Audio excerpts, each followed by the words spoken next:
Welcome to another episode of the Draftnerds Podcast. I'm your host, Matt. We got the usual suspects here. We got my boy Jordan, Coach War, and as you can see, the big man, Michael Pierce, here with us today. We got a couple of announcements to make today. We're going to dive into some different topics. So, make sure you guys keep it locked. If you have not already, please subscribe to the channel, get that algorithm up, share with your friends out there. Tell them about what we're doing because we're doing some exciting things here over at Draft Nerds, and we can't wait to make these announcements. And with that being said, we're going to jump right into it. Fellas, how y'all doing? Jordan, Mike, Coach, how y'all doing? Wonderful, man. Wonderful. All is well, my brother. All is well. Hey, doing great, man, out here. Enjoying this weather out here in Colorado, man. Feels like I'm in Alabama all over again. Man, listen, I'm in California, and it was like a little chilly today. So I don't know. One day we might have 80 degrees, and the next day it might be like 40. So, we just trying to roll with it. Climate change is real. But we're gonna start off with you, Mike. Today, you got an announcement for us. Something you've been working on for a while. I know talking to you off air is something you've been passionate about, that you're excited to share with the world. So let's go ahead and jump into that. What's your announcement? Yeah. So, long story short, I know a lot of people saw my announcement that I was coaching at my former university, Sanford. Something more important came up. So I've been talking to my former agent, and the opportunity came up that he wanted to partner with me and form a new company. So my new company is basically an NFL agency, but we'll also service NIL clients as well. The name of it is Sovereign Athletes Advisory. So we'll go by SAA for short. The main agent, Markeith Taylor, who's based out of Jackson, Mississippi, he's been in the game for 22 years. So he represented me. He represented quite a few guys who's been in the NFL. Our latest client just won the Super Bowl. His name's Jamie Sheriff. He was on the Seahawks. So I was rolling with the Seahawks, obviously, and I couldn't obviously put that out there at that time that I spoke with you guys last. But, man, we got some awesome clients in the NIL space, a couple high school kids, quite a few kids in college, and then we have some NFL guys. We have a kid who I think who's going to get drafted. Probably in the third or fourth round. So, man, we're excited to bring our services to each and everybody that we can. Trying to get my foothold back in Maryland, try to get some of those ballers out of there, and obviously down south as well. And then we'll spread from there. But man, this is something I always wanted to do, and the opportunity presented itself a lot faster than I anticipated. So that's something that like I said, I've been working on. I've been talking to him about probably since 2022 to 2023. And the opportunity presented itself a lot faster. And I had to jump on it. And this is something that, like I said, I think we're going to do a great job of not only signing kids and, having them matriculate through the process, but me, myself in particular, mentoring guys, helping guys along, helping them see kind of through all the money and all that stuff, and just trying to, you want to be, obviously it's obvious that kids hop in these portals and all this stuff, but that's not always necessarily the best thing for each and every kid.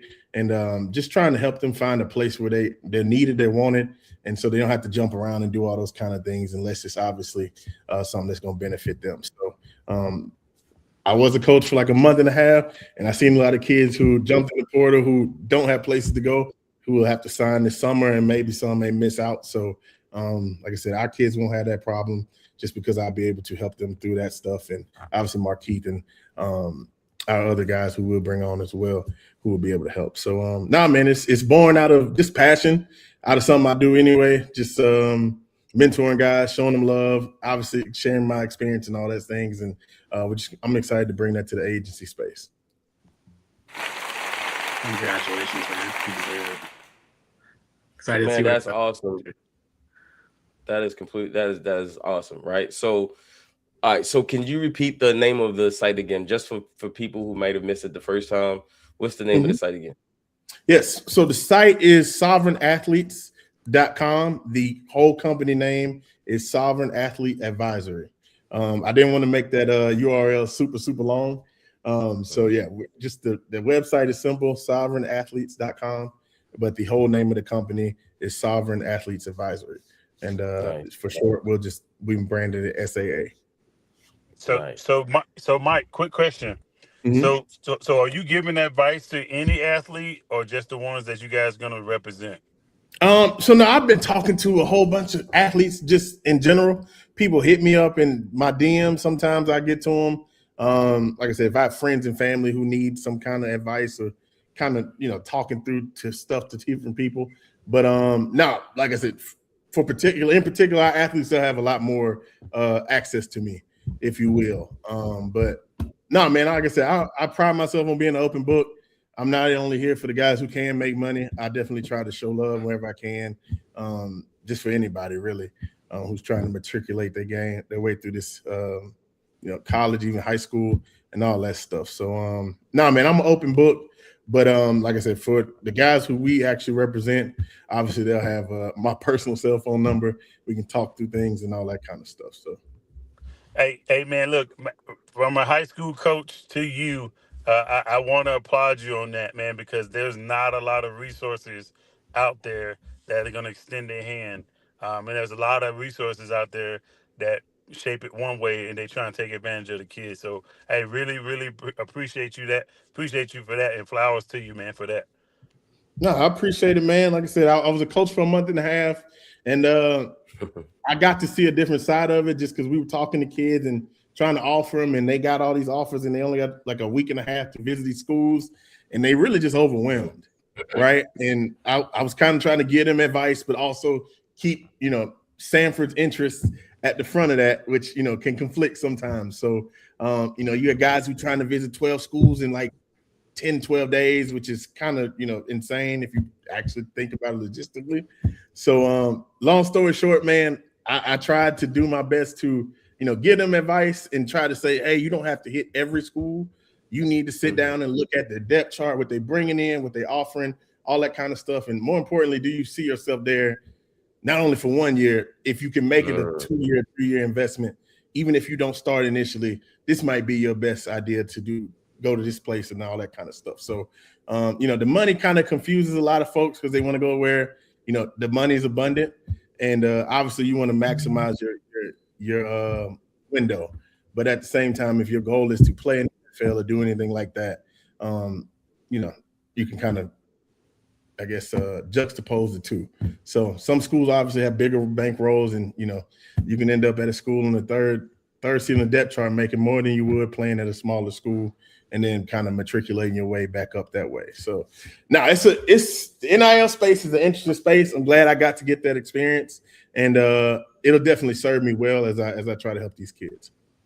Absolutely, man. I was going to say it's a unique thing where you have a former professional athlete, not only with the agency representing these players in these money situations and these decisions, which we've seen that before, right? We've seen the former player turn agent or whatever, but what we haven't seen is the mentorship aspect of it, that connecting piece of, we're not telling you, hey, just go wherever the bag is. We're trying to help you make sure you're making the right decisions, where you're going to be long term, right? What's going to grow you the most and get you prepared for whatever the next step is. So that's amazing.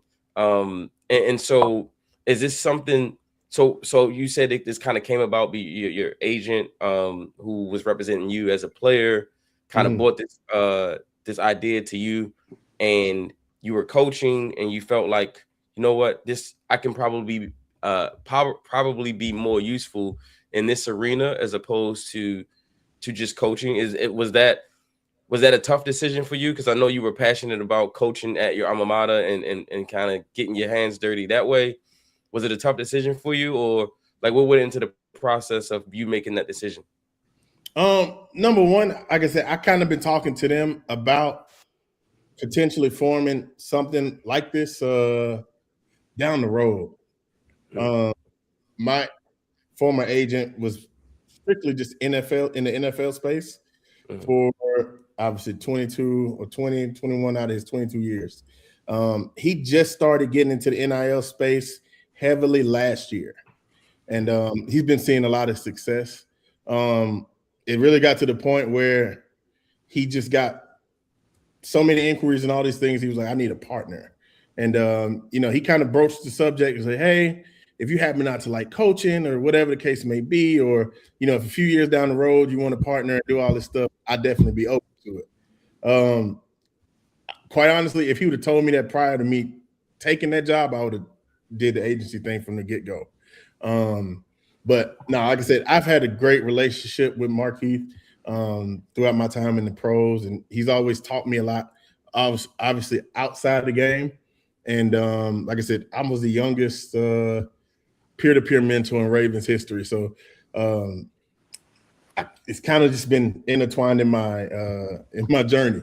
So I talked to some of my former college teammates as well about a lot of different things about life and finances and all this kind of stuff that I'm already interested in, and I just enjoy giving back whatever knowledge I do learn, or like I said, if it's a problem that I can't solve, I like to go find it with you and go down that road with you if that's the case. So man, like I said, for me, that's always been something that I was interested in prior to me taking that job. It was hard just because it was my alma mater. But like I said, this allows me to not only not move my wife, but have her keep her job. She can stay where she's comfortable. And, sometimes that coaching thing can be very turkey, if you will. Man, for real. In spaces. So, it just worked out for me this way. And like I said, had I known that this was an avenue, I probably would have just went with it from the get-go. Yeah, but I think it's such a cool thing, too, because, like, obviously I wasn't big enough to play college football ever in my life. But like even just deciding in college in general, I literally did follow the bag. I'm not even gonna lie. I followed whatever gave me the most scholarship money. And like being a first gen student, I couldn't imagine like what it was like if you actually had the resources and the guidance of people to be able to point out what the best opportunities for you individually are for your long-term goals. But being able to work with somebody who's both an agent and like somebody who's a player in the league as well, to be able to align those interests to best fit you, it's super awesome. I'm happy to see you doing the work, man. Yeah, no, thank you, man. Like I said, I think it's super unique.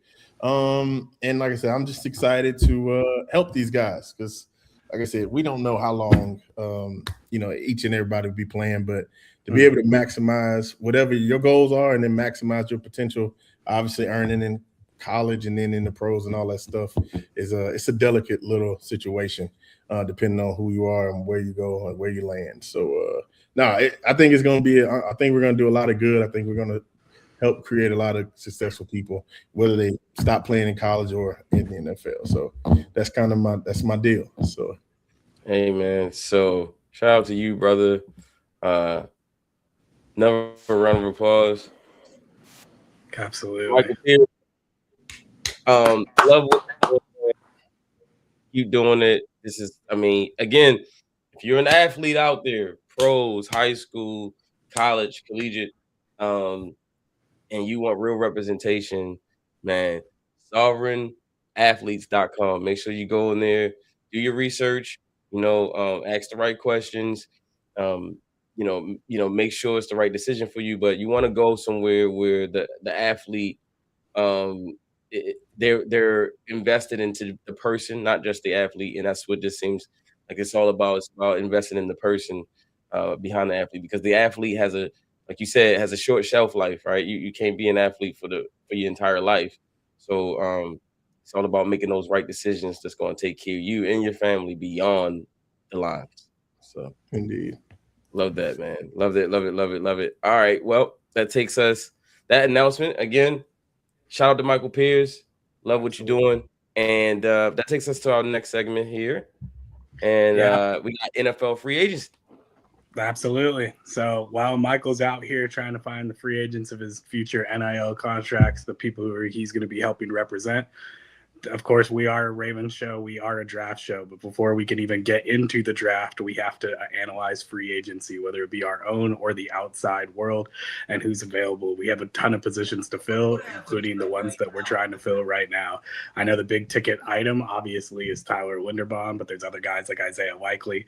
We just saw him in a recent podcast. Let's start it off in terms of that. What do you guys think about our current free agents? What is our likelihoods of people being signed? Well, kind of to piggyback off of what we was just talking and it's about. the first one we're bringing it in. Yeah, let's just take a listen to this Isaiah Likely clip from the John Gruden podcast. What happens like right now with your agent? I mean, what do you got to sit down and strategize? Do you have a board and look at the teams that need tight ends? Yeah. Like what, how does this process work for all the people that don't know? I'd say more so it's, I mean, with my agent, what I told him was I just want to be able to, blossom. Like, I feel like, the last couple of years I've had a great, vet in Mark Andrews, where it was he's taught me everything to be, a star caliber tight end to the point where it's like now I feel like, I just want to be on a team where I could just get out there and, help a quarterback, help a team, be able to put as much points to the board as possible. So, just giving that information to my agent and letting him basically go to the teams and be an agent. I mean, what happens like right now? All right. So, let's start with you, Mike. What do you think about Isaiah Likely in general as a player with the Ravens? And looks like he's kind of what he's been saying is like letting us know like he's probably gonna leave. What's the impact you think that has on the team? And then also, what do you think is a good fit for him? Which team do you think is a good fit for him? Okay, so I hear this from a different space, right? So I kind of reflected on myself. So when I was there, obviously I played behind and then with Brandon Williams, right? And when he says he wants to blossom, he wants to be the number one option at tight end. So when we had him, what is he, our third option, I would say? Go Zay, Mark Andrews, and then Zay Likely, right? So he wants to be in those top two things. He's going to get more targets. He's going, like I said, I think he's going to end up being a Pro Bowl guy year in and year out. Like I said, especially just the ability he has, the stuff he's displayed. Hopefully his foot's healthy now. I think he's going to definitely blossom into the player that I think he can be, a Pro Bowl caliber guy each and every season. I think he, like I said, you kind of as a player, what you want, the situation you're looking for. I don't know how each and every team's going to shake out with their tight end room, but he definitely wants to go somewhere when he's the tight end one. Obviously, you want to be compensated for that, obviously. And then, after that, this is up to you. This is first shot at the bag too. I mean, indeed, you got to capitalize on your money. And like I said, obviously, we're Ravens podcast. I love my team, but some people, it's just time, right? So we don't have the money. I'm assuming that he's gonna get. And so now, like I said, I don't know where he can go. I don't want to see him in Cleveland. I know they have Harold Fanning kid that did pretty well with Shadur, but if he can go somewhere like that with a young quarterback, young quarterbacks tend to feed those underneath routes and those tight ends a lot more than Shadur puts the ball out there too, but they tend to feed tight ends a lot more than your veterans that they start audible and then and all that kind of stuff. So if I was him, I would be looking for a situation somewhat like that, or if somebody just let go of their marquee guy and they need a replacement. Yeah. So anywhere he can be wide receiver one or tight end one, excuse me, and then so you look at scheme, obviously, then accomplishment of the quarterback, and then like I said, depending on how those numbers match up for different teams, you can kind of start to figure things out from there. I was thinking about like two teams stand out to me. New England, right? We watched the Patriots. I just remember watching that Super Bowl thinking they don't have one like star on the offensive side of the ball. Like on the defense, you got Christian Gonzalez or whatever. But I'm watching them, and outside of the quarterback, you don't have like a difference maker, right? You just got a bunch of guys, right? Diggs was the guy, he was really great, when he was younger. He's still good, he's still serviceable.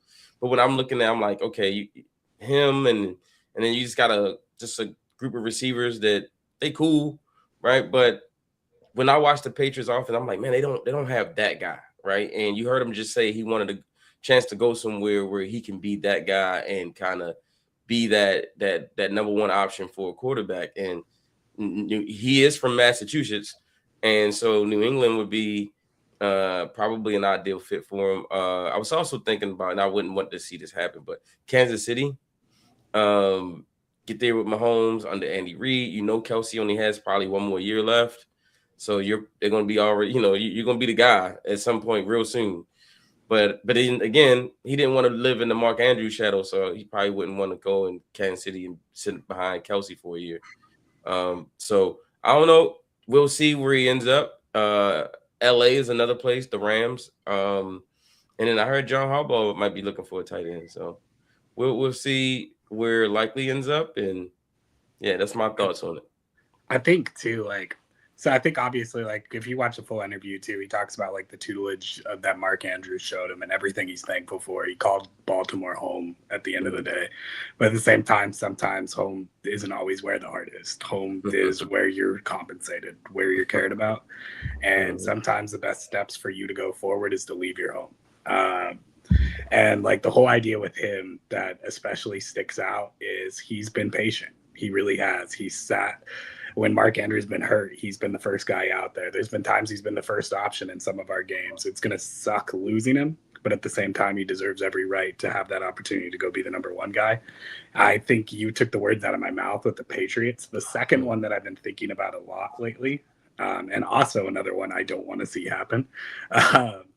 But if you look at the free agency in you look at the tight end free agency, another big name sticks out there that actually had a really good year last year, but they're probably going to want to get younger at the position, and it's the Eagles. They're potentially losing Dallas Goedert, and then you look at it there with the ability to make explosive plays. You might be losing AJ Brown, so that might even mean more targets for you in the future as well. I think they would like to have a nice explosive tight end. It's something that they're kind of missing. It kind of combines a little bit of both their skill sets in a sense into one player. Obviously, you're still going to need another wide receiver after that, but I think that would be a really interesting fit as well. No, absolutely. Baltimore Ravens fans are definitely going to miss likely because I think he was a budding star, and I agree with Michael. I think he will be a multi-time Pro Bowler and maybe even an All-Pro at some point with this new team. Kind of goes back to what we were just talking about with Michael's his new agency, man. Make sure you make the right choice, though.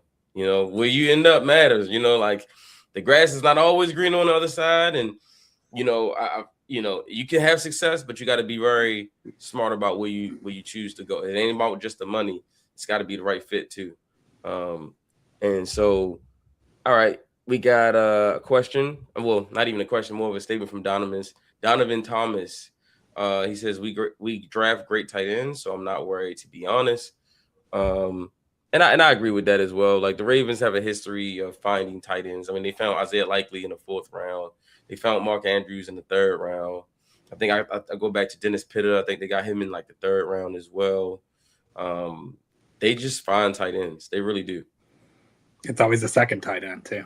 It's always the second guy. Yeah. Never the first guy. I know he's a fullback, but we used him basically like a H tight end. So we definitely. I think Charlie. People don't really know Charlie. There you go. But I think if he end up leaving, he'll surprise some people as well. I think Charlie comes back. I think they can get Charlie back on a cheaper number, and I think they get him back. I think the Likely's kind of played himself out of the city. I think that's the interesting thing too, right? It's it's really intriguing to watch where Charlie Kolar is going to go, because that everybody's going to be focused on the big fish with Likely, with Goddard, with Kyle Pitts, with Chig.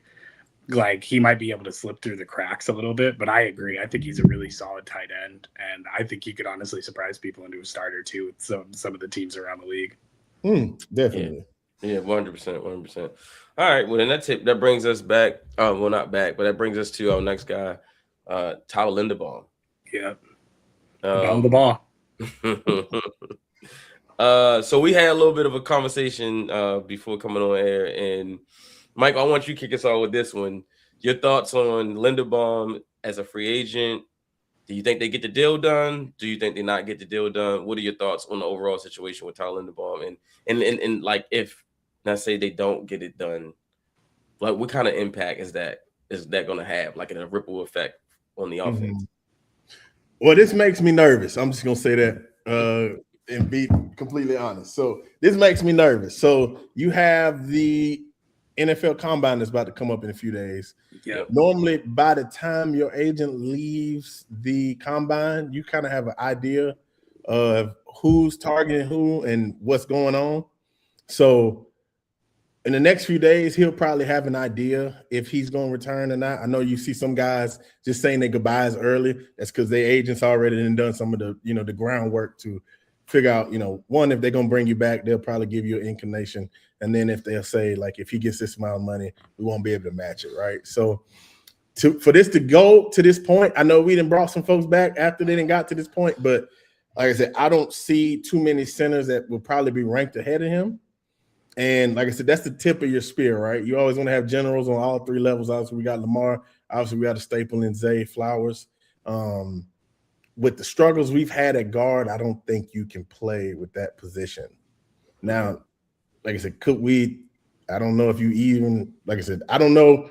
We got to figure out where we are organizationally, right? Are we chasing championship this year, or are we going to take a year, build, draft well, et cetera, develop a few guys, and then spin it back, right? So we're in a middle ground that we got to figure out, right? Yeah. So uncharted territory for sure. If we chasing the championship right now, we can't afford to lose them. That if we're gonna take a year, kind of figure out what we got going on, figure out the salary cap and all that stuff, then I could see us bringing in somebody or trying to draft another person. But like I said, we don't normally draft first round centers in general, but the way that he's performed and obviously the Pro Bowls and all that kind of stuff that he's accrued, I don't think obviously EDC wants to lose him. So, and especially with the struggle we had at guard, I still need to see Emory Jones a little bit as well at guard to feel completely comfortable with him. But to lose the tip of that spear, that's going to be a problem. That could be a very, very, very big problem.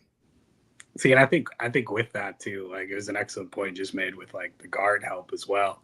Mm-hmm. But also what you're going to realize right there is you're going to have, if Linderbaum walks, you have 3 interior linemen you have to essentially replace or they'll be brand new. Like I like Emory Jones a lot, but we still have to see more before we can make a distinct point either way.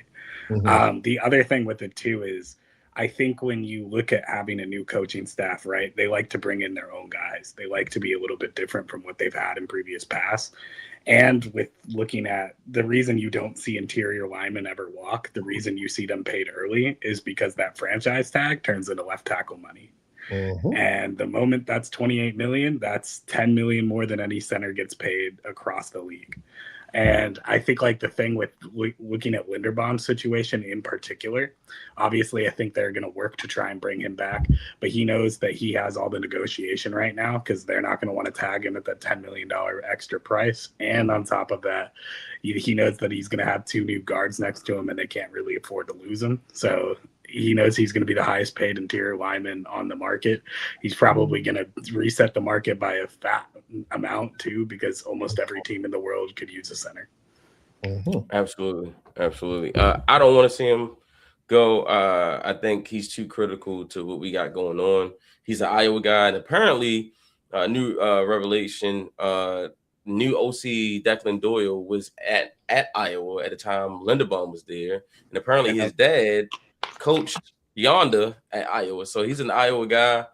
I'm pretty sure he's gonna, hey man, bring my Iowa guy back, right? So I'm confident because Eric DaCosta said, and I'm gonna play this clip here. He was on the Inner Circle podcast with Aaron Donald and a couple other guys, and he talked about free agency and some of the guys that they have coming up for contracts and the future and where the Ravens are. Special. And I think with quarterbacks, especially when you think about the best guys, there's one thing that they can do. They can hang their hats on, whatever that might be. They've got to have something unusual about them.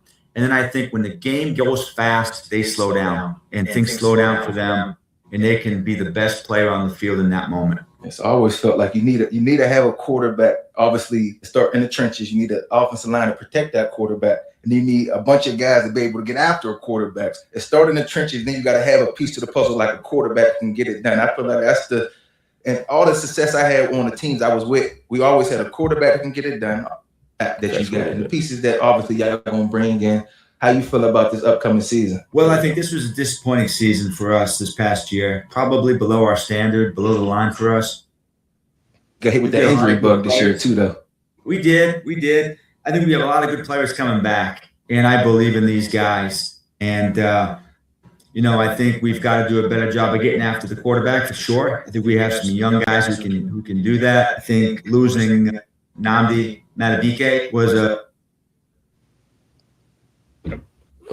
a big blow for us this year. Terrible that we lost him early in the season like we did. But I think we've got some other guys on defense we're excited about. Travis Jones. We got some. Lost. Let me see.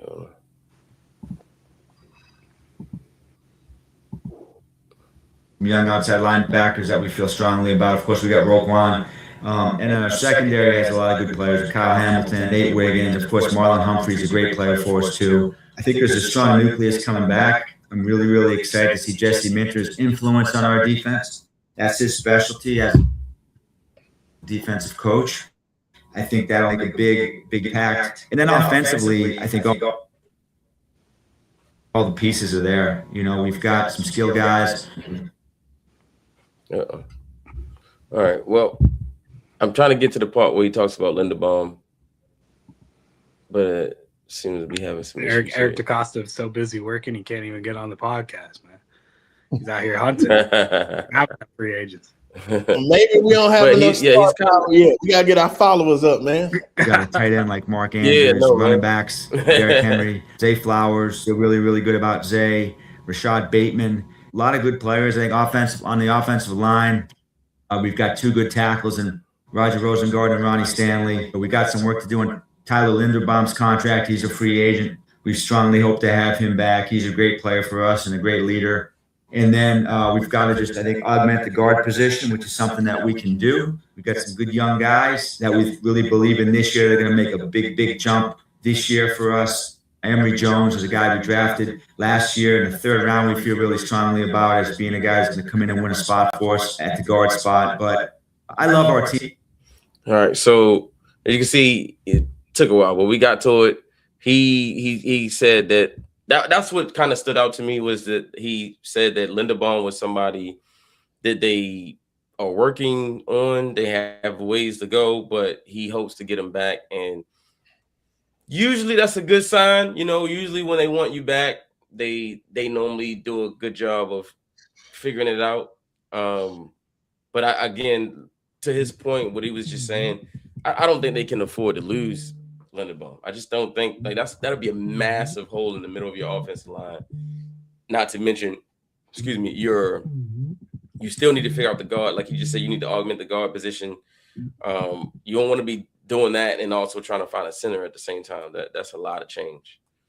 And that quarterback center exchange is important. That chemistry that Lamar and Linderbaum have developed, I don't know if that's something you want to mess with. We've seen in previous years past too, right? Like we saw what it was like at a center position before Linderbaum got there. Bless Matt Skura's heart, he had some great games for us as well. But at the same time, like it's not Tyler Linderbaum. Tyler Linderbaum's your all-pro level center, and losing him would be such a blow. And like I said, he holds all of his cards right now. And I would think that regardless of who you sign in free agency, it would almost be a loss if you can't bring back Linderbaum. Yeah, you got to have a whale of a contingency plan. I would love to see what that is. If I was a bet man, you're gonna have to find a veteran. I don't think you want to put a rookie in there. You have to pay them. You're gonna have to overpay him. Yeah, you can overpay him because basically Emory Jones is a rookie. Yep. And to have all rookies on the island protecting a multi-$100 million quarterback, and you got to pay the way for Derrick Henry. That would just that would be you're asking for some trouble there, because anytime you bring in rookies, it's going to be growing pains. So when you want 3 of them, all at the same time, good luck. Good luck. Coach, what's your thoughts on Linderbaum and how important is it that they retain him?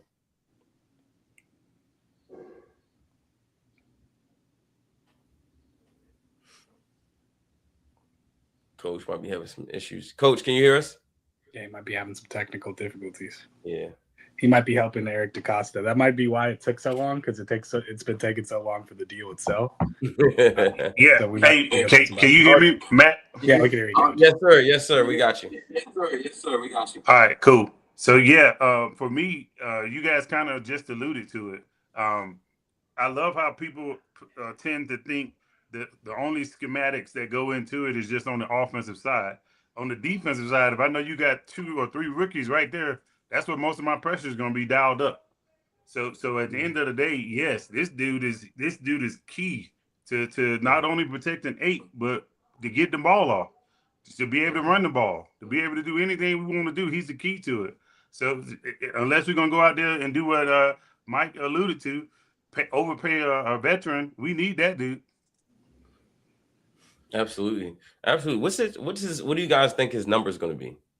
So what, Jordan, Creed Humphrey got what, 18? 18. You think so? Linderbaum eclipses that, right? I think he might eclipse it by a lot, to be honest, if he hits the open market. I'm honestly on the thought process that like the bare minimum is 22 right now. That's where I'm sticking. Wow. I mean, 22 for your center. You got to. I mean, they got a lot of. They got to figure some things out. They got a lot of resources allocated to a lot of different positions. Also, they have a big question mark floating around the organization right now in Nnamdi Madubuike. You paid him, and he can't play. Or at least that's what we know of right now. He can't play, and I don't know what the cap ramifications is with him. If he was to retire, or if he was to, I don't know. I don't know what that is. Maybe they restructure him to try to save some money on the cap to free up some space. But that one's going to be interesting, because to have that much allocated to that position to him, because you just paid Travis as well, to have that much money allocated and then not get any return on investment because he can't play, that's a crippling blow to the defense from last year, and now they got to kind of go into the draft and try to figure that out. All right, let's talk about outside free agents. We know Linderbaum is probably going to be a priority for the team. EDC said as much. Likely's probably going to leave. We'll see what happens with Charlie Kolar. Darius Washington, is that someone you guys think should be bought back, or you think he'll test free agency? I think both can be true, right? I think he could test. I don't know if it's necessarily a priority for them. Yeah. But I think he'll test free agency, but I think they'd be interested in bringing him back if the price is right? EDC, every dollar counts. So it's like a matter of, I could see them wanting to bring him back. I could also see them looking at the flip side and saying it's a pretty strong safety class, and saying like, if we need, and we have 11 picks, if we need to add somebody and we need to get cheap somewhere, like we already have 2 first-round investments there. I don't know how much money you want to pay there, but if the contract's right. Yeah, I think, like I said, we just got to figure out. I'm sure they have a plan on what the expectation is for this year, right? Mm-hmm. So if you are going to take a step back and truly chasing the championship, I can see us drafting somebody. Like I said, him coming off of a torn Achilles is going to play a big factor in his market, just because he didn't play that many games, and if he was coming off the year he had prior and going to free agency, I'd definitely say he's probably gone. Yeah. I don't know what's going to be. Like I said, he may just look for an opportunity to start, and that may play a big role in where he, lands. But if the money's equal, I could probably see him coming back, just because I know Jesse will use a lot of like the 3 safety looks and find ways to put him at nickel and all that stuff. And he'll be super comfortable here in Baltimore as well. So let me ask you all something. It kind of just came at the top of my mind. It's going back to Linderbaum for a second. Do you think there's any which way? I know it doesn't make as much sense financially, but you could theoretically see it happening in like a trade scenario.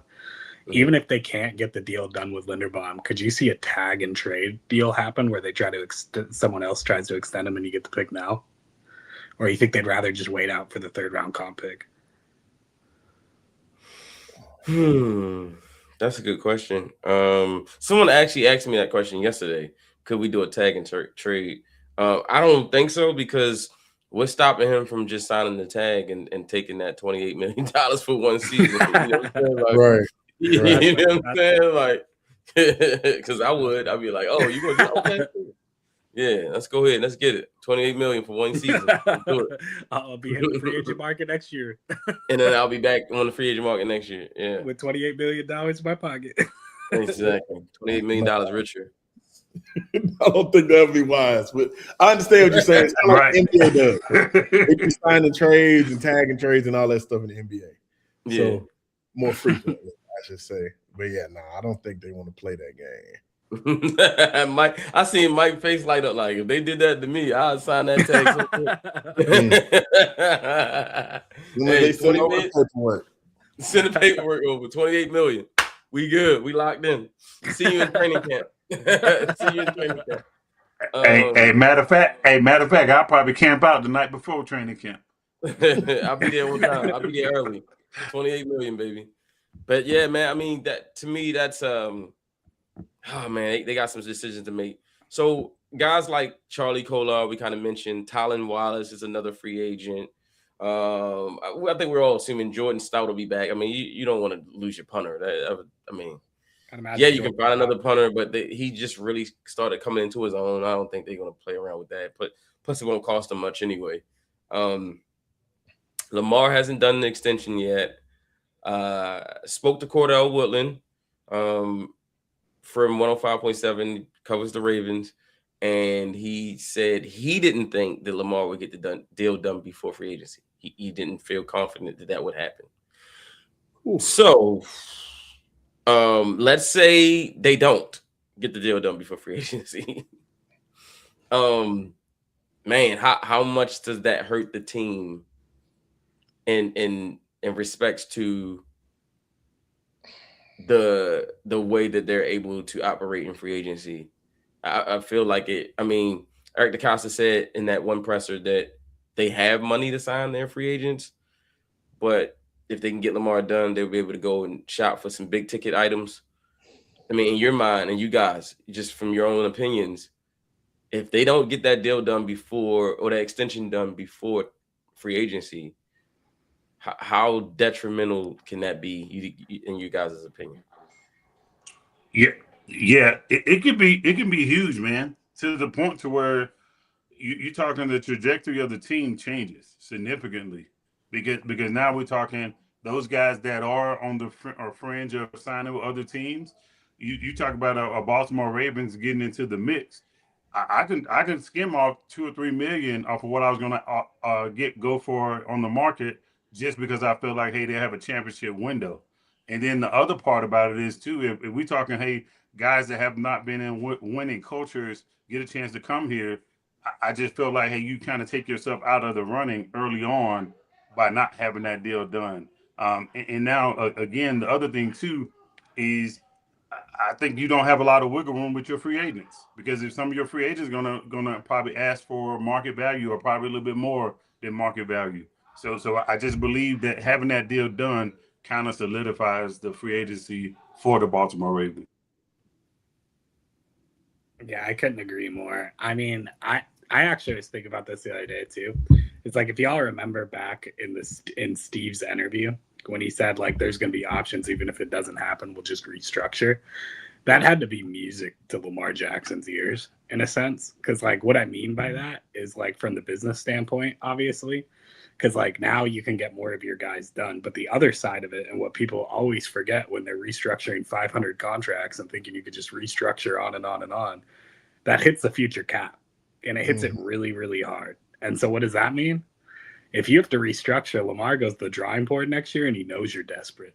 He says, you got to pay me whatever number I want. because like that's going to be how it looks. Those cap hits only go up. I mean, we're at what, like 73 mil, 75 mil, somewhere around there for like Lamar's cap hit this year. But like, imagine next year if you have to restructure that and you move the money into the next 3 years, like all of a sudden he's having cap hit after cap hit after cap hit. You're going to have to do something. You have no choice. Obviously, I think the ball's in his court. I think ultimately, like, he would like to see his center back, obviously. I think that's a big part of it. There's been some outside free agents that Lamar's hinted towards wanting as well. I'm sure a lot of us have seen it. But like the other side of it is too, like, you know, like, from a business standpoint, it makes absolute sense what he's doing. Just being able to wait it out until he gets the number he wants. But yeah, it would definitely hurt the Ravens, and it would harbor like some tough will, especially when you have this many outside free agents you got to look. I mean, we all said it ourselves. Like, the first step you have to do is talk to Lamar. Like, Lamar had to be the first step, and it hasn't happened yet. It's a little scary. But we have up until the combine. That's when a lot of things get done. We'll see. Yeah, Lamar is my man. I don't want to comment on this too much, to be quite honest. There's implications on both sides. Like I said, if the restructuring deal makes sense, I'm sure he'll do it. But like I said, that's the thing that a lot of, you know, obviously I'm a fan now. Us as fans, we just see it as, oh, he's not trying to, you know, take a hit for the team like a Tom Brady would or all that stuff. But the thing that most people got to realize, Tom Brady won regardless of, you know what I mean, whether he restructured his deal or not. They're gonna make sure he got his money, right? Got it. Put out that way in the media, but Holmes made his money for sure. Yeah, he should. Like I said, I don't know what deal they may be putting in front of him, but like I said, I'm sure he loves Baltimore. He's a team guy.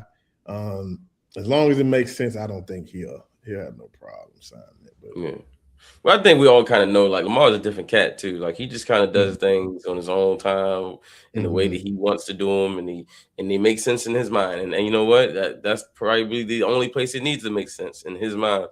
I know the Ravens would like him to move a little faster, a little bit with a little bit more urgency. Even, I mean, this is just going back to the first contract negotiation. You know, there was talks of like haven't spoken to him or had to, you know, EDC talked about flying out to Florida, taking the private jet down to Florida to meet with him. And, you know, again, he wasn't ready to talk about it, you know, and then he finally decided, okay, this is, you know, let's do it. So Lamar, again, does things in his own time, and he is very calculated in the way he does things and the way he moves and his decision making. He's his own agent. So that obviously adds another layer to it, where you can't just be like, oh, we'll just talk to your agent and we'll get the deal done and, you know, we'll see you in camp, Lamar. But you actually got to sit down with him and go over the contract and do the deal. So, I mean, he's earned the money. Doesn't put the money shouldn't be a thing, because it's already plain. It's black and white. It's plain and simple. It's like after he signed the last extension, he went out and had one of the greatest seasons in the history of the league from a statistical standpoint. So there's no bridge to get over. There's no, well, you didn't do this, you didn't do that. I mean, he did everything. I mean, he should be a 3-time MVP right now, if we're being real. So at this point, it's just kind of the two sides being able to get together and find the time to get together and make it work. But that does worry me if they're not able to get that done before the start of free agency.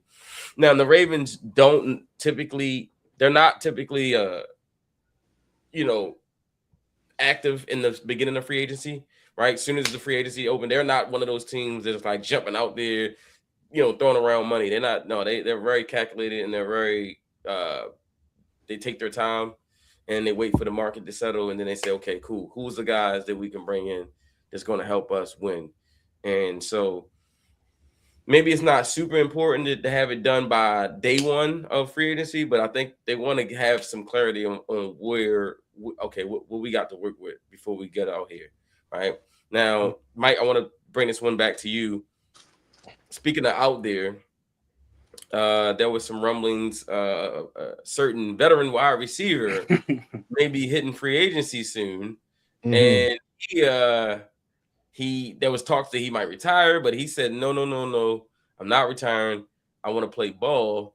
And that may be with another team. We're talking about none other than Mike Evans, wide receiver for the Tampa Bay Buccaneers.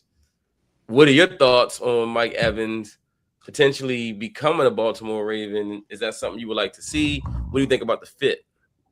So, fans, I texted Matt and told him once I saw that post from somebody on the NFL or wherever I saw it, I said, that's who we need to get. So, last time I was on here, we was talking about a big body receiver. Holmes, basically, if he's healthy, even when he wasn't healthy, except last year, he's guaranteeing you 1,000 yards a year, right? So I know we do have a tendency to sign a lot of older receivers who are on their way out, but I think what he brings to the table, juxtaposed to what we get from Zay, what we get from Mark, is that down the field threat. That'll open some things up for Bateman as well. I think that'll do a lot for our offense. We hadn't had, I don't think, not since I played, we hadn't had nobody. There's not even many people like him out there, to be quite honest. But he's 6'5", I don't know what he weighs, maybe 220. I know he probably doesn't run a 4.4 like he did in college, but they had that big down the field threat you can throw those jump balls to. We hadn't had that at all. And I think that's what we were kind of looking for when we drafted like Miles Boykin. Years ago, he was a bigger guy, down the field kind of guy. He never, I guess, materialized into what we would have hoped or what they would have hoped. But I think that'll be a big game changer. If he can stay healthy, I know that's a big caveat as we all get older. And if he can stay healthy, brother, he'll work. He'll do wonders for us. So he can be that. You see him as that D-Hop veteran receiver this year, like this year's version, I guess, of D-Hop.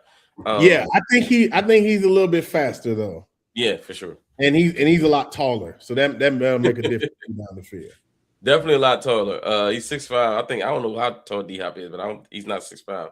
I would say he's probably 6'1". Also, I think he fluctuates between 6 feet and 6'1". D-Hop. Yeah, he fluctuates.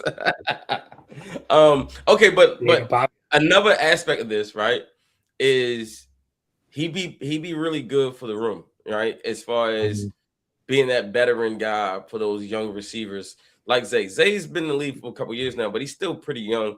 And a lot of times you don't know what you don't know. And Mike is a Super Bowl champion too. So he comes in there.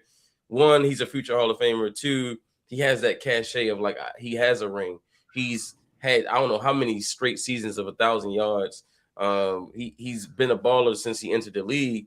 He comes into that room and he adds a mature veteran voice presence in the room that guys like Tez Walker, like Zay Flowers, like those guys can feed off of. I also think they'll draft a receiver too. I don't think, obviously bringing in Mike Evans wouldn't be the end all be all. They would draft a receiver, bring in someone to complement or to be a part of what they're trying to add there. I can see it. Coach, what are your thoughts on Mike Evans potentially coming to the Ravens? Man, look here. You tell me the body part I got to give up to get him here. Hey, it may not be worth nothing, but hey, it'll last for at least week 8. So look, here's the deal, man. We could talk all day about why Mike Evans is a good addition to the Baltimore Ravens. For me, it allows them to get back to where they were red zone touchdown scoring wise. Because we've seen the dramatic fall off, man. It was 76% in 2024, and it dropped down to the 40s. I think it was capped out at like 46 or 47% for the red zone scoring touchdowns. We cannot have that. We just can't.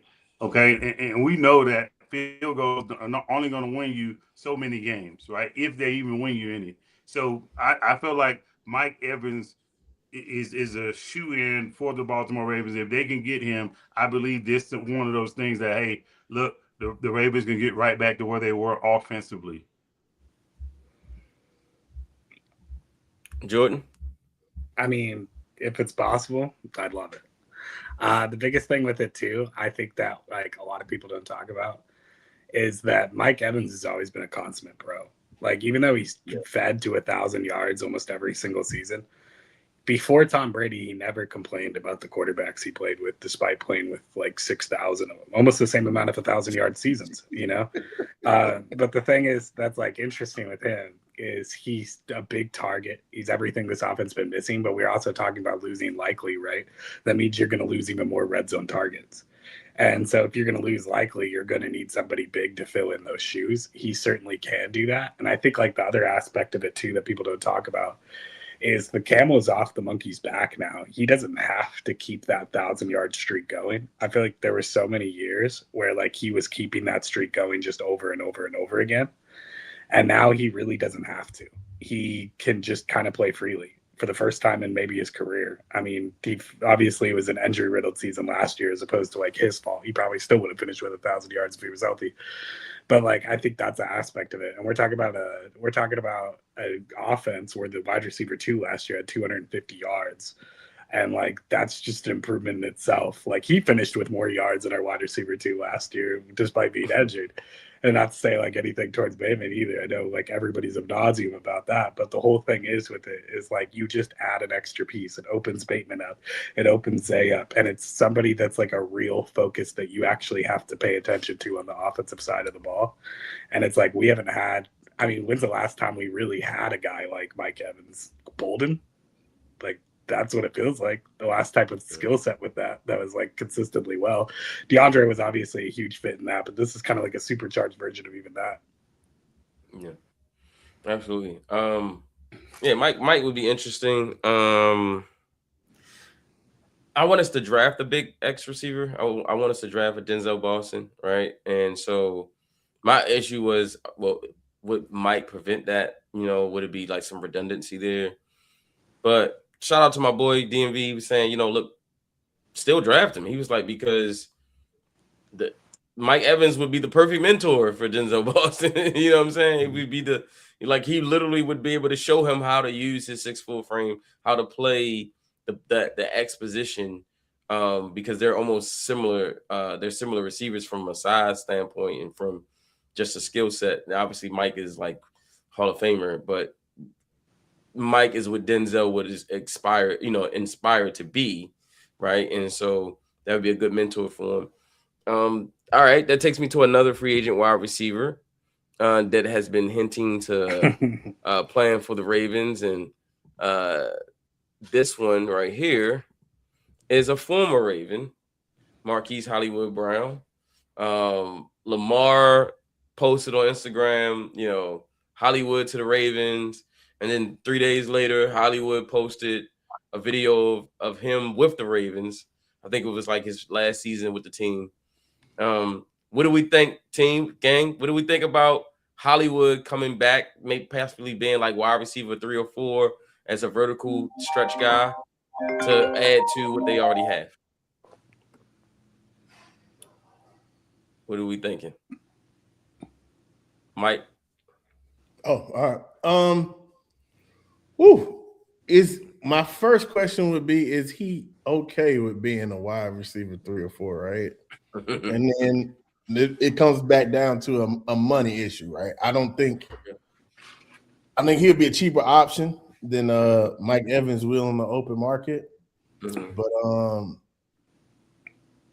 I don't see. We talk about redundancy. He kind of does a lot of the same stuff as Zay does, right?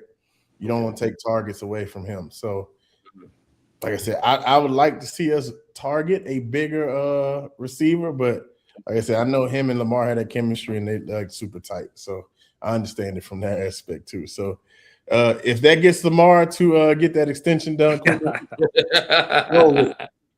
roll with it. For sure. You got to roll with it. Coach, what's your thoughts? Yeah, man. I'm on the same boat as Mike, man. You know, what does it look like to get him back in the building? Are we going to have to pay him, $20+ million to bring him back? Or is it going to be one of those things to where it's like, hey, look, I'm not the Hollywood of old. I've matured. I went away. I've been on some different teams. So now I'm not the same that I was when I was here the first time.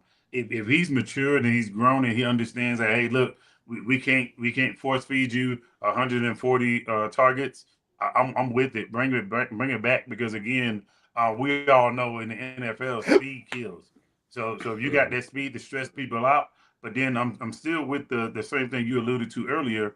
Just because I bring in a Hollywood or Mike Evans doesn't mean I don't draft another guy. Because we all heard about a few years ago, EDC said he wanted to construct an offense that was indefensible. So that's what I want to see. Get as many. I wanted to feel like Botron when we go in our three wide receiver set. That's what I wanted to feel like. Jordan, Jordan, yeah. I want to reiterate the fact of like, yeah, if it gets Lamar done, right? That's the biggest thing to me. If it helps bring Lamar done, what a lot of people, if you remember those old Nets teams, Kyrie and Kevin Durant actually took a pay cut to bring in their friend DeAndre Jordan. Like if that's a similar situation where we're in now, then hey, more the barrier. But I also kind of agree to Mike's point about like, especially for like all the fans that want to see Tez develop. We're in a new offensive system. Once again, like our wide receiver 2 finished with 250 yards. I don't know how many targets there are that are going to be available. If he's willing to come in and take that small amount, sure. I just don't know what the logistics will look like. I think that it would definitely put Lamar in a way better mood, and he'd probably be a lot more thrilled to get this contract done if he knows he gets to bring his boy back. But yeah, it's not necessarily my favorite move because I'd rather bring in that big better X. And if like we're bringing in a smaller receiver, I'd rather have it be a non-redundant skill set, like more of a Mekhi Levin than I would rather have it here. But if it does something for the future, then let's see it. Okay. And I mean, so to kind of go back to Mike Evans, is he wide receiver 1 if he comes here, or is he kind of like 1B with Zay? Who? We still talking about Hollywood? Mike Evans? Yeah, no, Mike Evans. Oh, yeah. Does he come in and is he wide receiver 1 instantly, or is he more of just a compliment?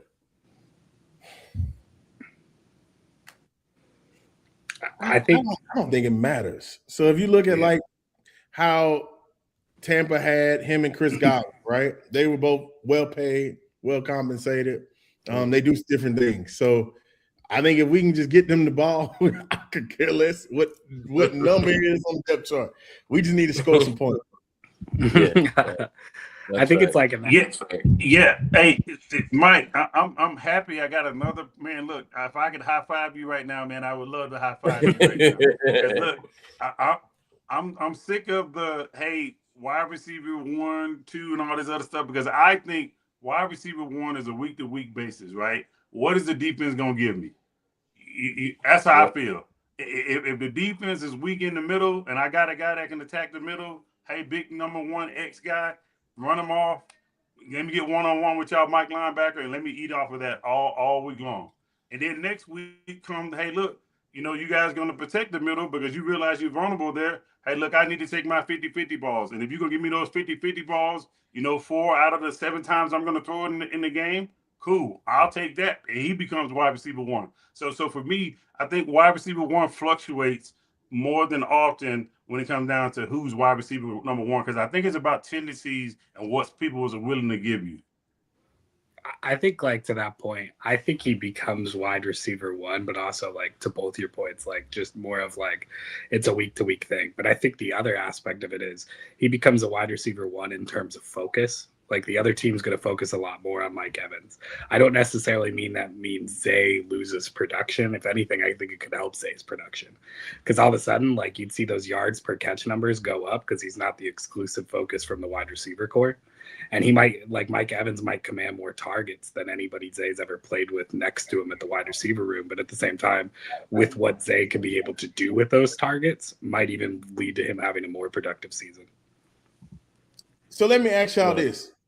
Because, you see like those slot guys, those super quick guys get a ton of targets. They might not be the number 1 wide receiver per se, but they get a ton of targets. So I feel like if, like I said, Mike Evans, we might not throw the ball as much as we would like down the field, but like those underneath routes and all that stuff that Zay, obviously we know he can take those to the house and do all those things. The targets might not end up being wide receiver 1, if you will, for Mike, but like I said, at that point, I don't really care.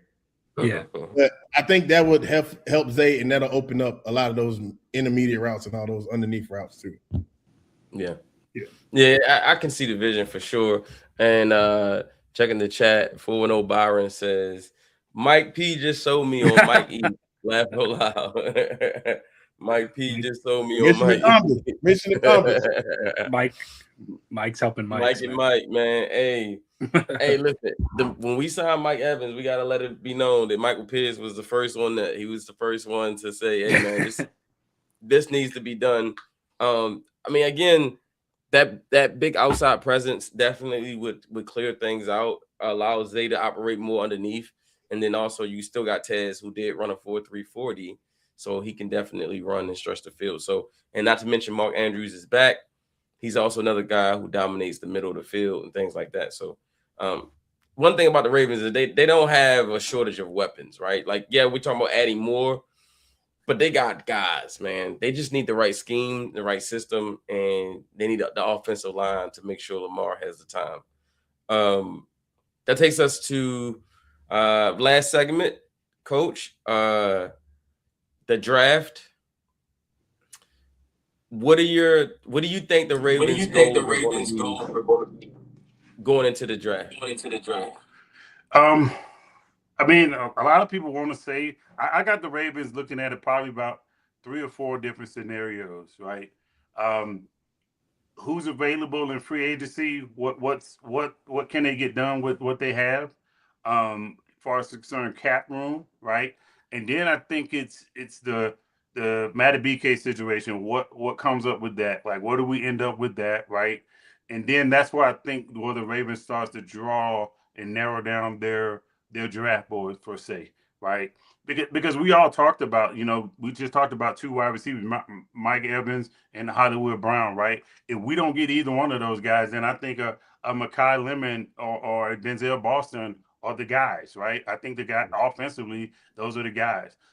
If we don't get a reassurance of Matty BK can go this year, then now, hey, okay, do we go for an interior guy or do we go for some kind of pass rusher? And then if we have the perfect scenario, hey, we do sign a big free agent wide receiver. Matty BK does give us a clean bill of health to come back and play. Now it's, hey, look, we could possibly see the Ravens do the unthinkable and take a linebacker, take a safety, or even trade back. Because that's the other thing too, right? Because we all know, the Ravens love the top 100, right? As many as I can get in top 100, that's what I'm striving for. Because we know, yeah, people can argue against the propensity of those guys to turn into all pros or Hall of Famers, but we know that's just a good striking point to have, so many picks in that top 100. So those 3 scenarios, depending on what we get up into the draft, I could see either one of those playing out. So just so you guys know, I kind of laid it out there for you. So if the Ravens do either one of those particular things, do not be mad. We can't get mad. We can't get upset of it because the Ravens at the end of the day, they want to build a championship roster, and we have to basically adjust, or they have to adjust as things come along. So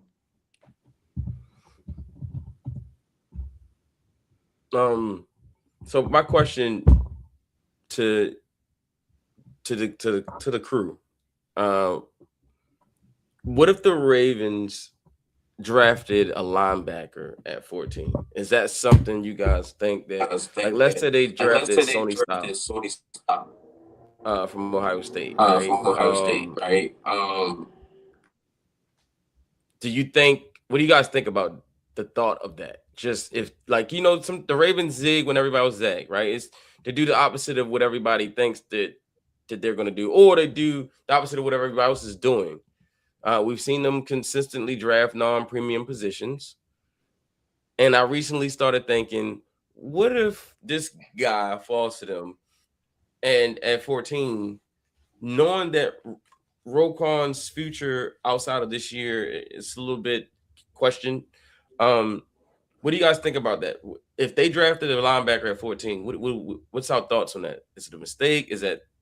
Do we not feel like that's a good use of the assets?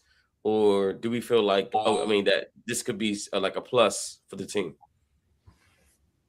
For me, like I said, it really just comes down to, I know I keep saying the same thing over and over, but it really just comes down to how our management sees this upcoming season.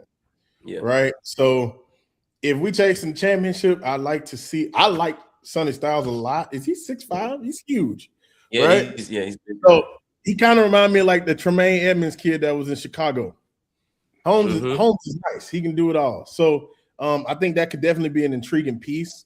But like I said, if we're chasing a ring this year, I would like to see that go to a different position. I understand, Roquan's getting old and all that stuff. His contract, I don't know the particulars on that.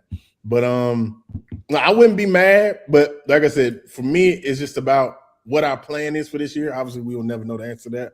But we'll be able to figure it out once we actually draft somebody. But I think if this kid, if he tests super well, yeah, he might be going. He might be going before 14 anyway. Right? Yeah. No, he runs super fast at that height weight. He might be gone.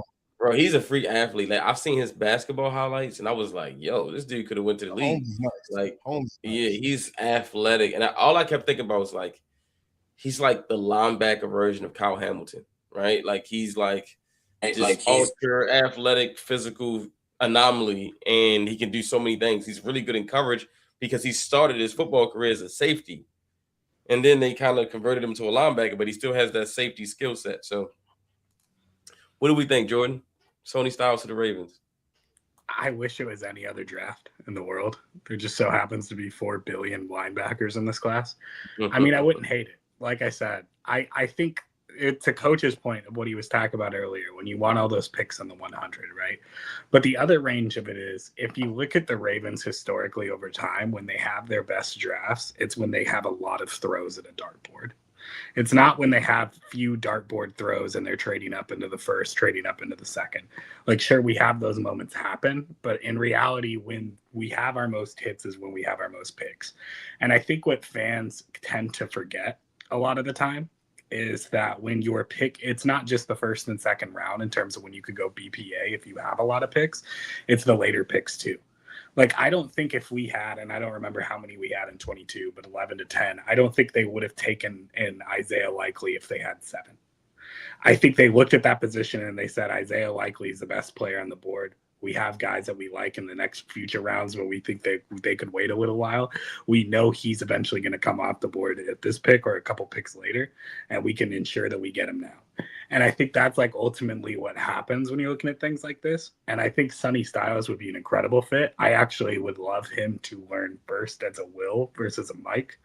I think he's much more in a spot where like his physical athleticism can grow and he doesn't have to necessarily have the green dot right away. I mean, he was playing next to Caleb Downs, who's like one of the smarter players in this draft class too. It's like he had so many smart people around him, and he will with the Ravens as well. But it's going to be so much more beneficial for him to let the game speed up to him if he's playing at a will with way less pressure, with more of an ability to be great. I think it would be the best situation for him.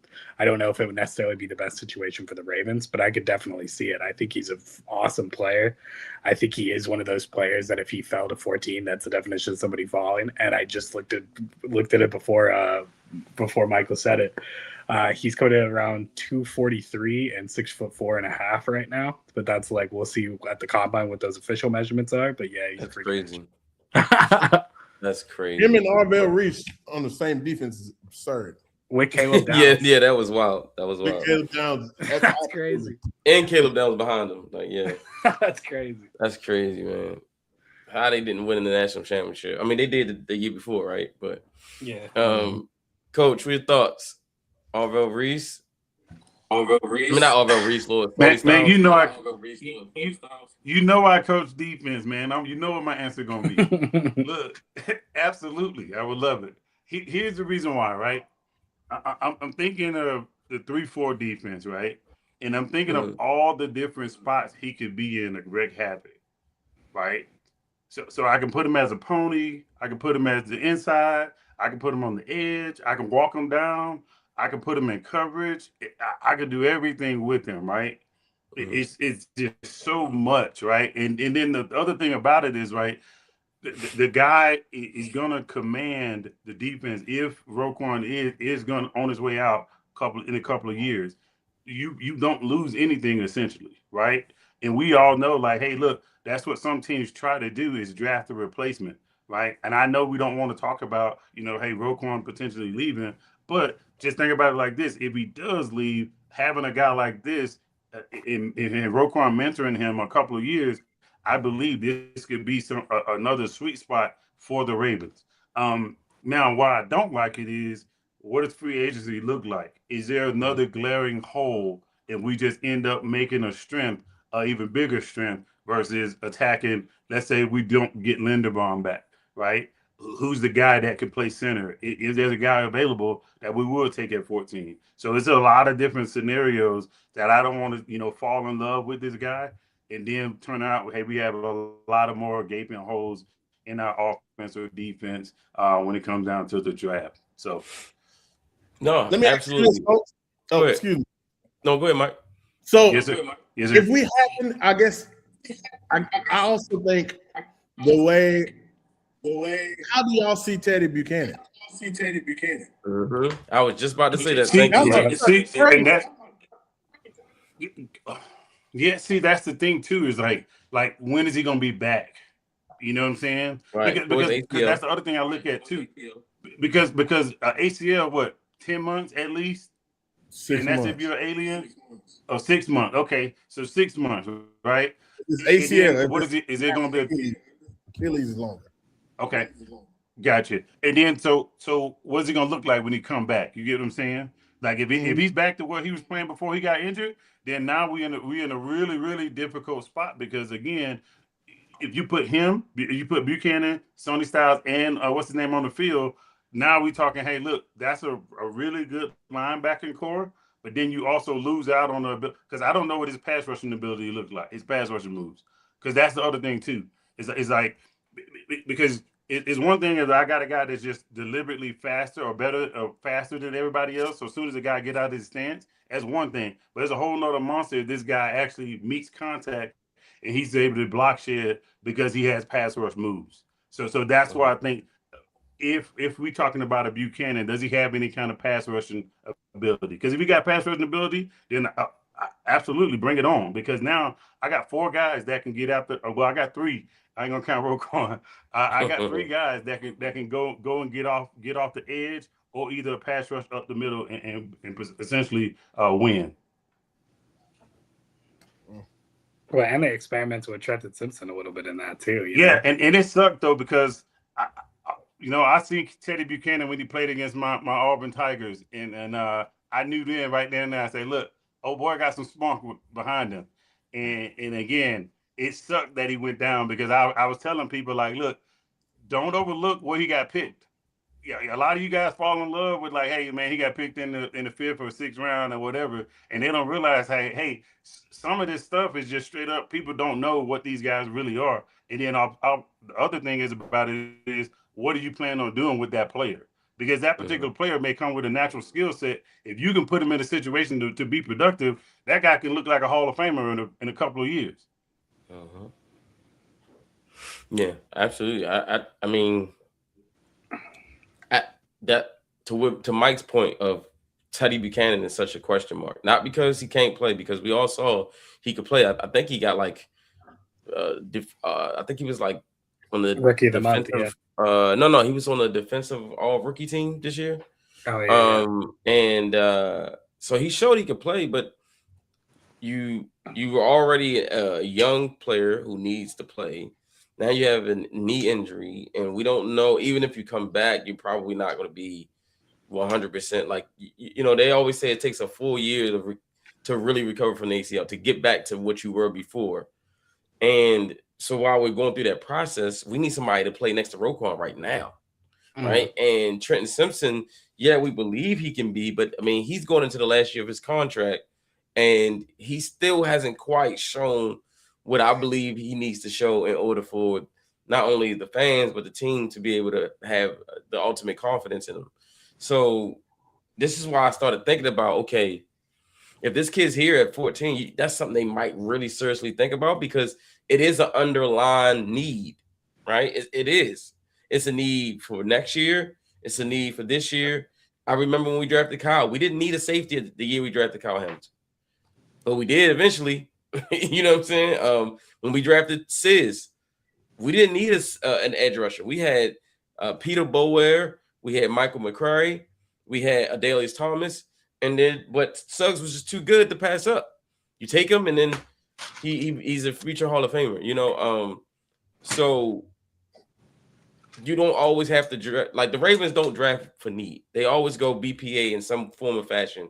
Now, a lot of times it is BPA at a position of need, but at the same time, he would provide tremendous value at 14 because I think he is probably a top 10 player overall.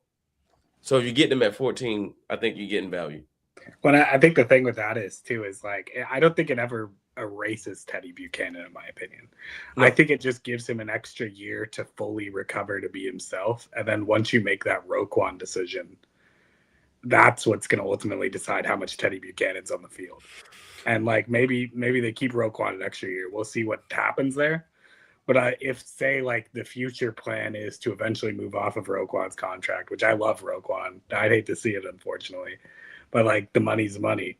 And if you had to see it in that line of movement, then you would look at Teddy Buchanan as the future will anyway. Yeah. No, that's fair. That's Good point. Fair. Good point. All right. Well, that brings us to the conclusion here today. Real quick, I do have a question for Mike. What do you think happens with Bateman? Do you think he comes back? Like, what do you think about him? He's still in the contract, right? Yeah, he is. Yeah, he signed a 2-year deal. Yep. So, I mean, unless he's traded, he coming back, right? So, I think it depends on how I'll put it this way. I think it depends on how the league sees Bate and how we either draft and or pick up somebody in free agency. Okay. So if we get a big body receiver and a Hollywood Brown, I could see them trading him. Yeah. Because if I'm Bate, if I'm not wide receiver 2, I need to get up out of here. Right? Because he's at a pivotal point in his career, right? This will be year 6, right? Yeah. He didn't deal with injuries and all that kind of stuff. He had a good year that when he signed that extension, and then we had a little regression last year and whatnot. So he's at a pivotal point in his career, being a former first-round pick. If he's gonna want to command, big dollars going forward for however long he has in his career. If I'm him, if we either draft somebody and or depending on who they draft or who we acquire in free agency, I would have my agent have Eric DeCosta's number on speed dial. Yeah, that's how I look at it, at least. Yeah, he probably will. He did post that crazy cryptic message and then he said he was hacked but he said he agreed with the hacker. So I did not see that, but that's insane. Yeah, he said that is insane. That's crazy. I don't know exactly. I can't remember exactly what the words were, but basically the hacker was like calling the organization out and saying all these things, and then he says, "Well, I'm sorry, I was hacked, whatever." But I do agree with the hacker that Right that you said that. But Baker's done like the Twitter thing before.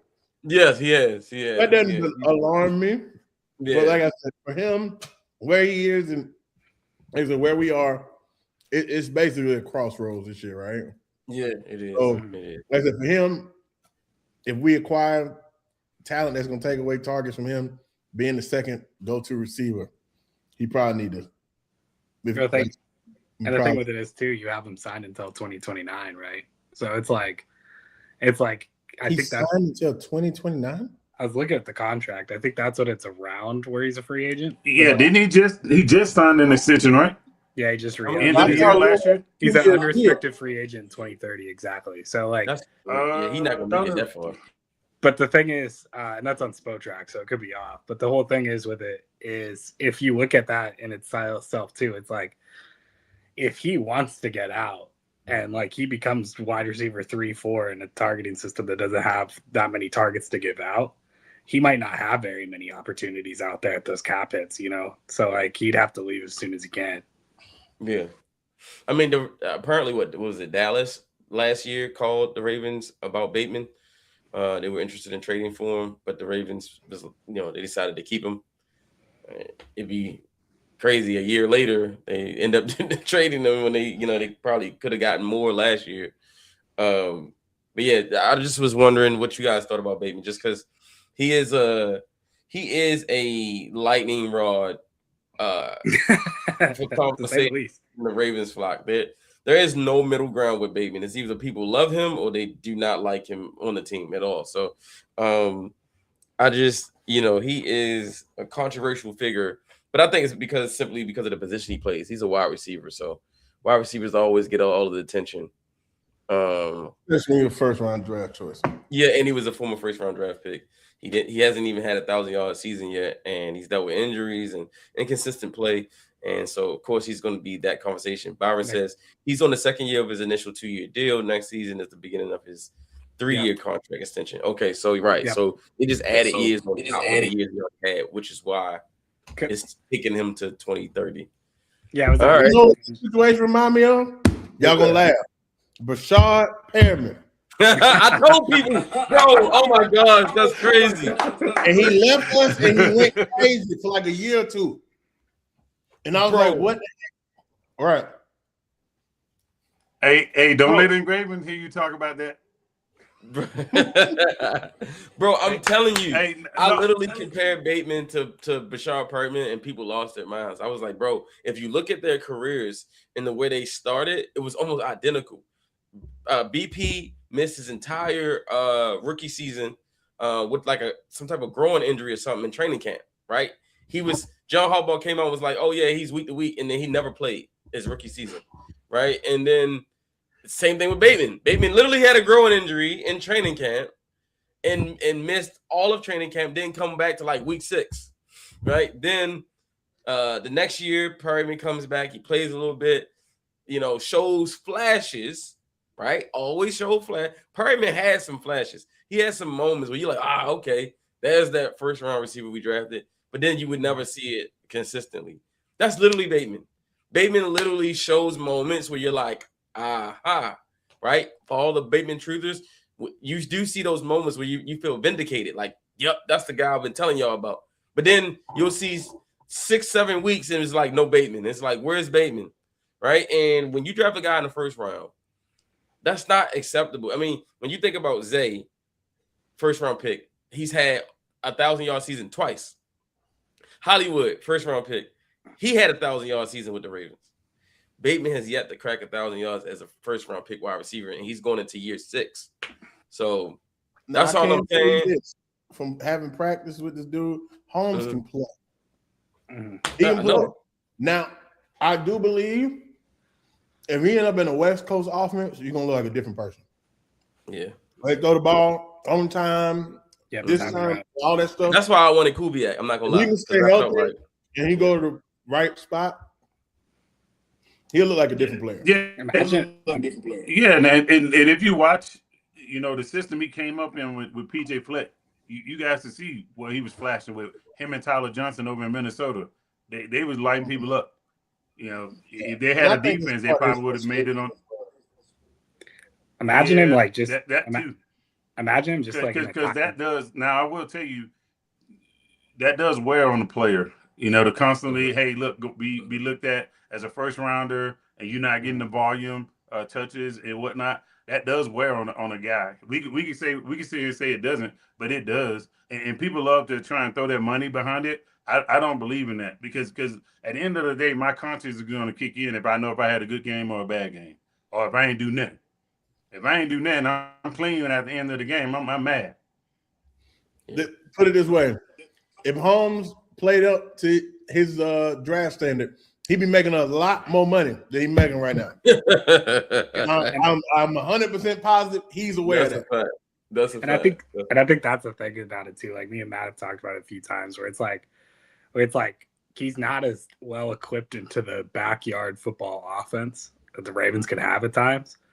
And like, could you imagine him in like a timing based offense with like Sean Payton or like Denver and stuff like that? Like he'd be eating over there because it would just be him based. He would have been the perfect receiver for the old Green Bay Packers when Aaron Rodgers was there.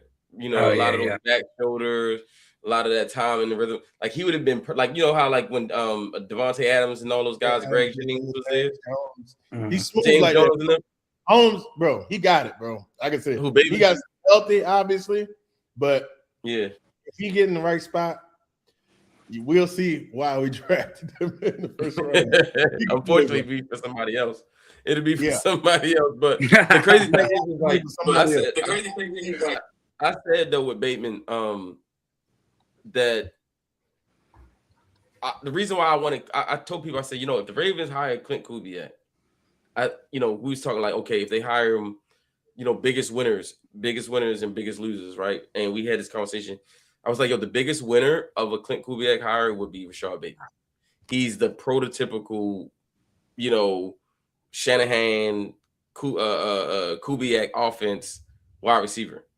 Because look at Brendan Ayuk, right? Brendan Ayuk and Bateman have similar skill sets.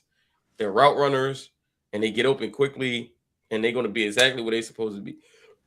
Be where they're supposed to be, right? And that's Bateman. I'm not a Bateman hater. I just call balls and strikes, and the way I see it is you were a former first round pick, and the production is what the production is. Now we all know there's context to everything, and there's reasons why he doesn't probably have the production, but still, when you have two first round picks, other wide receiver first round picks, one drafted before you and after you, and they've had more production, that makes you stand out as to question marks like why. Why isn't he having the same level of success as these other guys? You know, and I'm sure it gets frustrating for him, and it's frustrating, I'm sure, for people in that locker room who knows what Bateman can be, but you know, the world don't get to see it. No, yes, I agree. Yep. So, all right, y'all, that brings us to the end of this show. Thank you all for rocking with us today. We wanted to make the announcement. Again, make sure you go on sovereignathletes.com. Sovereignathletes.com. That is SOVEREIGN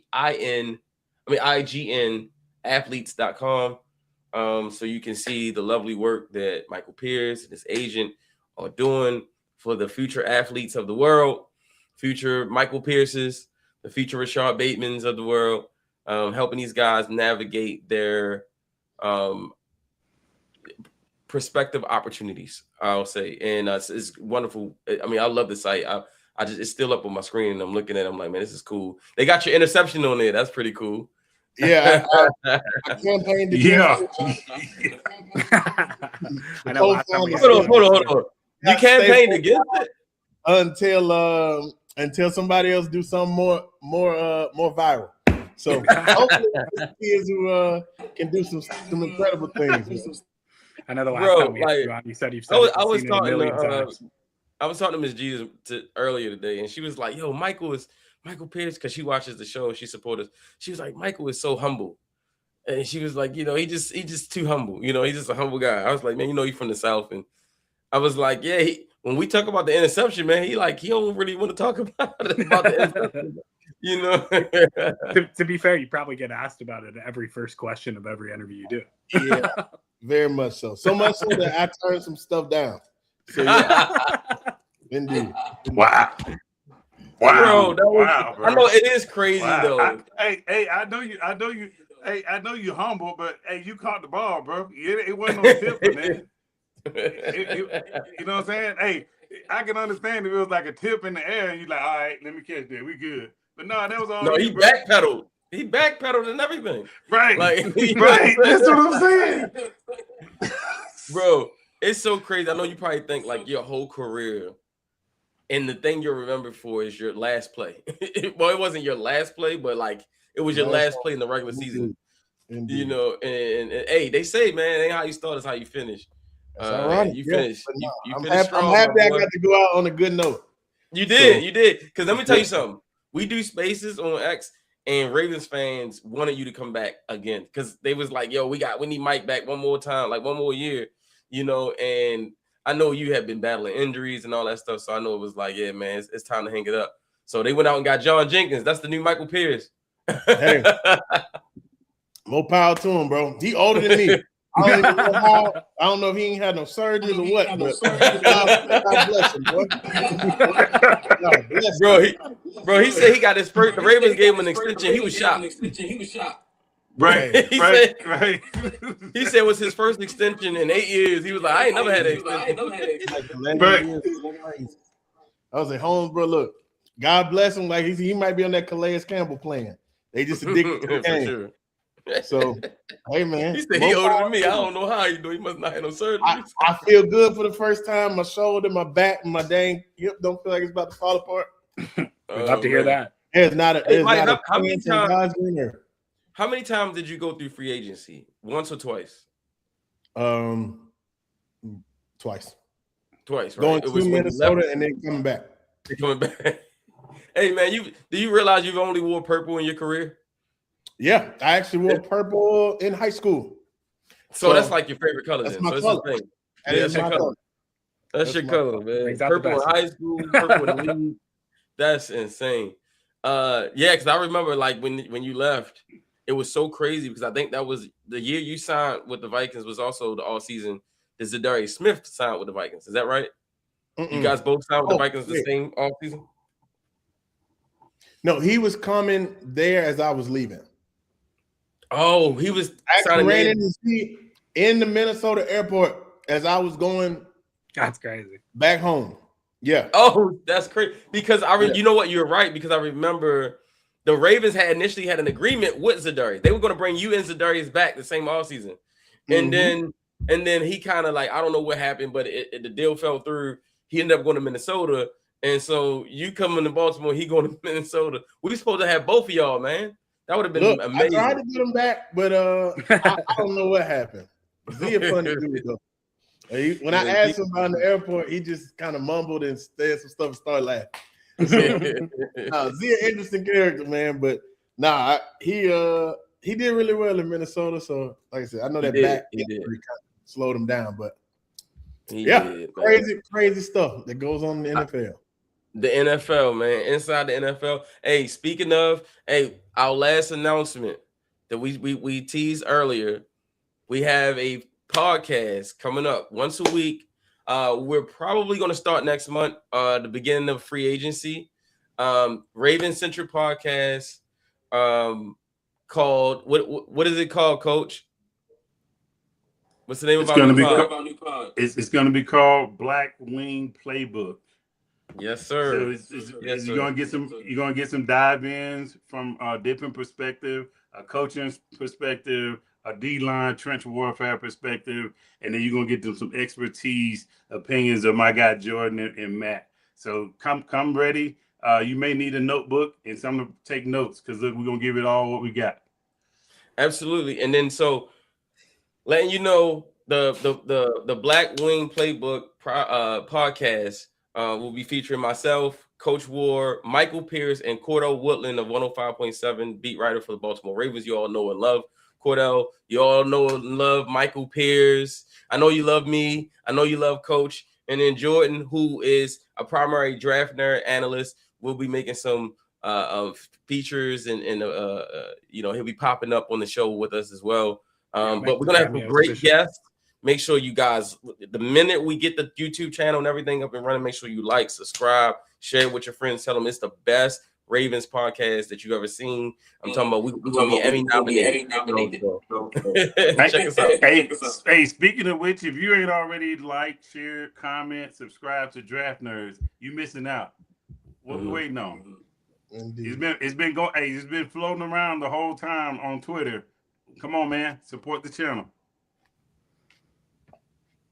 Yes, sir. All right. Well, thank you guys so much. Ann Freeman says, I love it. And we got Byron BWP. And here, Byron always keeps us in line with the stats. He said Smith went to the Packers in 2020 when MP went to Minnesota. Okay, so yes. So when you first went to Minnesota, Smith went to the Green Bay, and then when you came back, he was supposed to come back ahead of me. Yeah, he was a year ahead of you. Yeah. Z is a year ahead of me. So he went to Green Bay the offseason prior to me leaving. Okay. Oh, wow. Yeah, man, it hurt my heart to see you and Big Baby leave, man. Y'all was my boys in the middle, man. Seeing you and Big Baby, and I ain't gonna lie, it made me want to throw up seeing Big Baby in that Kansas City. Him and Sis in that Kansas City uniform, man. Oh my gosh. I'm glad man, you didn't go to Kansas City. I did not like it, but I'm glad they won. Yeah, me too. I know. I was like, I felt weird. I'm like, they celebrate else, Super Bowl. I'm like, at least you got a ring. yeah, like I'm sitting there mugging the Super Bowl, like they got a Super Bowl.